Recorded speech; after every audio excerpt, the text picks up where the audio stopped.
খুব শখ করে চাঁদ রাত থেকে ভিডিও আপলোড দেওয়ার জন্য এই সব মুহূর্তের ভিডিওগুলো করে করে রাখছিলাম, কিন্তু ঈদের মধ্যে খুব বেশি ব্যস্ত থাকায় ভিডিওগুলো একটাও সময় মতো আপলোড দেওয়া হয়ে ওঠেনি। তবে তাতে কি, ঈদ চলে গেল, মনের ঈদ এখনো রয়েই গেছে।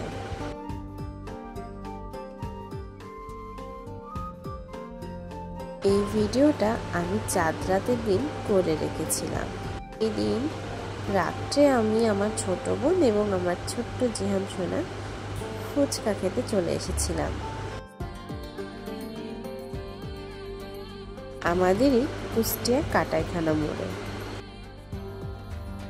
কাটাইখানা মোড়ের এই ফুচকা মামার ফুচকাটা আমার বেশ ভালো লাগে। তাড়াতাড়ি ফুচকা খাওয়া শেষ করে বাসায় চলে গিয়ে হাত ভর্তি করে দুই বোনই মেহেদি দিয়ে দিয়েছিলাম। এই তো এইটুকুই ছিল আমাদের চাঁদ রাতে মিনি ব্লগ। আপনারা কে কি চাঁদ রাতে করলেন তা অবশ্যই কমেন্টে জানাবেন। Thanks for watching. Allah Hafiz.